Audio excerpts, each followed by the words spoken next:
সেই নিয়ে আমার কোনো হেডেক নেই। আপনারা শুধু আমার স্বামীকে গাড়িতে তুলে দিন। ঠিক, একদম ঠিক করেছিস ঐশ্বর্য, একদম ঠিক, এটাই করা উচিত ছিল। সাবাস সাবাস ঐশ্বর্য, এই না হলে তুই আমাদের বাড়ির বউ। এইভাবেই, ঠিক এইভাবেই চিরজীবন নিজের স্বামীকে আঁকড়ে ধরে থাকবি।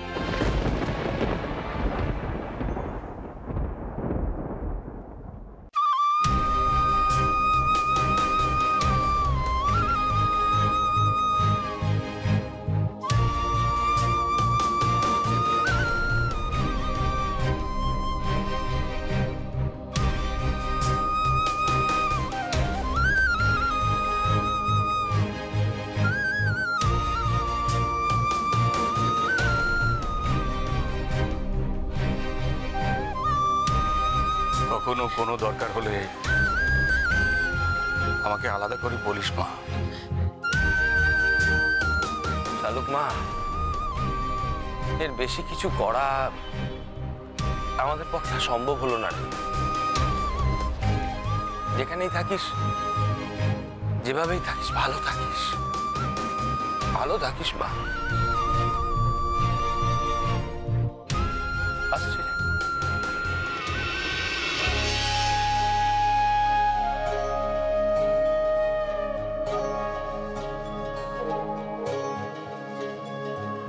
চম্পকনগরে ঘর চাঁদ সদাগর মনসা সহিত আবির চলো,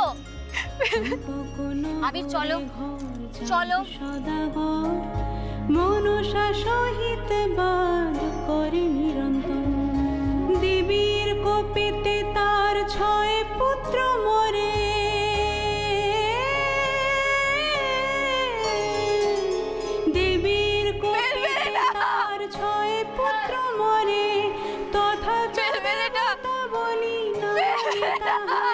বলি না মানি তাহারে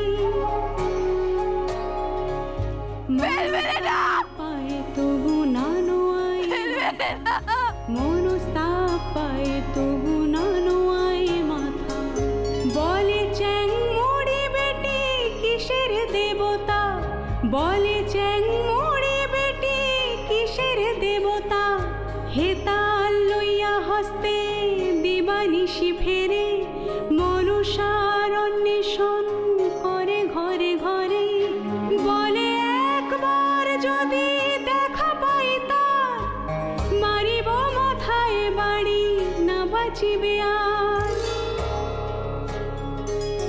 এই রূপে কিছুদিন করিয়া যাব এই রূপে কিছুদিন করিয়া যাব বাণিজ্যে চলিল শেষে দক্ষিণ পাটন আহা দক্ষিণ পাটন। ও হরি দাদা, তুমি বলবে তো গো, তোমার আবির দাদাকে তুমি কতটা বলবে তো? বৌমনি গো, বৌমনি নির্যাস বলবো, আমি আমার আবির দাদাকে নির্যাস বলবো, কিন্তু কিন্তু তুমি আমারে একটা কথা বলো দেখিন। হ্যাঁ, মানে তুমি তুমি এখন থাকবে কোথায় গো, থাকবে কোথায়? হ্যাঁ, ওই বাবার বাড়ি, মানে তোমার বাবার বাড়িতে যাবে সে মুখো তো তোমার নেই গো, আবার ওদিকে মামার বাড়িও যেতে পারবে না গো। তাইলে তাইলে এই বয়সের একটা মেয়ে সারা রাত ধরি একা একা কোথায় ঘুরবে গো বৌমনি, কোথায় ঘুরবে বলো দেখিন? জানি না হরি দাদা, দেখি না ঠাকুর কি করেন আমার জন্য। ঠাকুর যেমন চালাচ্ছে আমিও তেমনই চলছি। ঠাকুর যদি মনে করে আমায় রাস্তায় রাস্তায় রাখবে তাই থাকবো। ঠাকুরের যা ইচ্ছে তাই তো হবে বলো। ঠাকুরের ইচ্ছের বিরুদ্ধে যাওয়ার তো আমার ক্ষমতা নেই। ওসব কথা বলো না দেখিন, ওসব কথা বলো না। এই ঠাকুর ঠাকুর তো চোখেও অন্ধ কানেও কালা। হ্যাঁ, চোখেও দেখে নেকো আর কানেও শোনে নেকো। ওসব কথা বাদ দাও, ওসব কথা বাদ দাও। আমার আর ওইসব দেব বীজে ভক্তি টক্তি নেই। অমন কথা বলো না গৌরী দাদা, অমন কথা বলতে নেই। ঠাকুর ঠাকুর তো সবার পরীক্ষা নেন বলো। ঠাকুর আমারও পরীক্ষা নিচ্ছেন। হ্যাঁ, হয়তো একটু একটু বেশি পরীক্ষা নিচ্ছেন, একটু বেশি কঠিন পরীক্ষা নিচ্ছেন, কিন্তু এটা যে আমাদের পরীক্ষা তা নিয়ে আমার কোনো সন্দেহ নেই গো।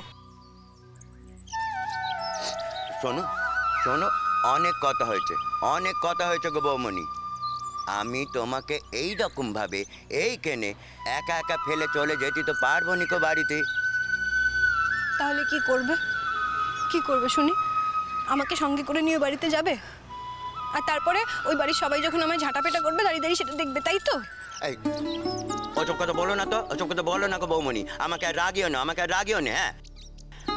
আমি তোমাকে এখনই বাড়িতে নিয়ে যাব, আর এখনই নিয়ে যাব। হ্যাঁ, পাগলামো করো না তো হরিদাদা, পাগলামো করো না।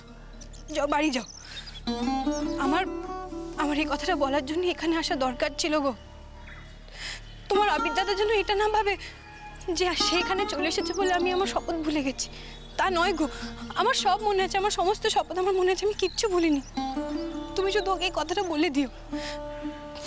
আর মাঝে মাঝে যদি তোমাকে আমি ফোন করে ডাকি, তোমার সঙ্গে কথা বলতে চাই, তুমি কিন্তু আমার কাছে এসো। তুমি আমাকে কি ভাবো বলো দেখি? তুমি আমাকে কি ভাবো? হ্যাঁ, আমি এত বড় অমনীষী যে তুমি আমার ফোনে ডাকবে আর আমি আসবো নি গো? হ্যাঁ, আমি আসবো নি। যাকে দেখ, সে কথা বাদ দাও দেখিন, সে কথা বাদ দাও।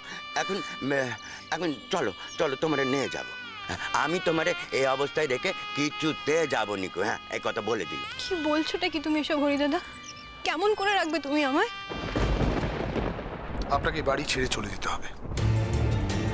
ঠিকই কইছ, এতদিন খাওয়াইলা পড়াইলা, এই তো অনেক।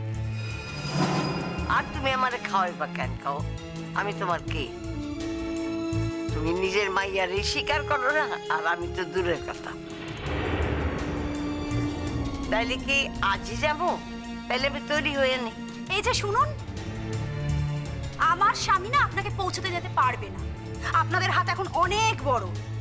হয়তো আপনার নাতনির সঙ্গে এখনো আপনার যোগাযোগ রয়েছে। যান, নিজের পথটা নিজেই বেছে নিন, যান। আমি অতটা নিষ্ঠুর নই।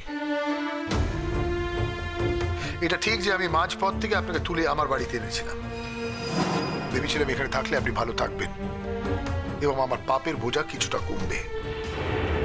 দেখছি আমি ভুলটা করেছিলাম। যাকে কথা বাড়িয়ে লাভ নেই, আমি নিজে আপনাকে ওই বাড়ি অব্দি পৌঁছে দেব। কি ভাবলা তুমি জামাই? কি ভাবলা? তোমরা রাখলা না আমারে, তারা রাখবো মানে? তারাও রাখবে না। সেটা তো আমার দেখার দরকার নেই। আমি যেখান থেকে আপনাকে নিয়ে এসেছিলাম সেখানে দিয়ে আসবো। যদি অপঘাতে আমার মৃত্যুও হয়, তাতে যদি কেউ তোমার দায়ী করে, সে দায়টা এড়াইলে না। দেখুন, একটা কথা স্পষ্ট করে দিই, আমি এত যুক্তি এত তর্কের মধ্যে আমি যাব না। আপনার নাতনি যে আমার মাথা নিচু করে গেছে, তারপরে আমি এই ব্যাপারে আর কোনো কথাই বলতে চাই না। আমার নাতনি তোমার মাথা নিচু করছে না? তোমার মাইয়া তোমার মাথা নিচু করে নাই? পরীক্ষার সময় শালুকের পরীক্ষা বন্ধ করে দিতেছিল না? হ্যাঁ, তাতে তোমার মাথা নিচু হয় নাই? আর তুমি কি মনে করো আমি বুঝি না, জানি না? ওই বাড়ির মেজো বউ চক্রান্ত করছে। শুধু মেজো বউ, তার সঙ্গে তোমার মাইয়া আসছিল না? তুমি খুব ভালো করে জানো, আমিও জানি। আরে এই বাড়ি তো তোমার মাইয়া শালুককে অনেক অপমান করছে, তাতে তোমার মাথা নিচু হয় নাই না? সব সে ঠিক করছে, তাই না? আহা, এই যে কে ঠিক করেছে কে ভুল করেছে সে কৈফিয়ত আমি আপনাকে দেব না, কারণ আপনার সঙ্গে আমাদের আর কোনো সম্পর্ক নেই। এতদিন আপনাকে খাইয়েছি পড়িয়েছি, সেটা কি এমনি এমনি নাকি? তার কোনো দাম নেই? পারবেন সেটা মেটাতে? আর বড় বড় কথা বলছেন। হরিদা কি হয়েছে বলো না, আমাদের কিন্তু আর ধৈর্য থাকছে না। মানে আমার সঙ্গে একজন এসেছেন গো। কে এসেছে? আরে সকলে বসে রয়েছেন রে। আরে এসো দেখিন, এসো এসো এসো এসো এসো, আরে তাড়াতাড়ি করে এসো।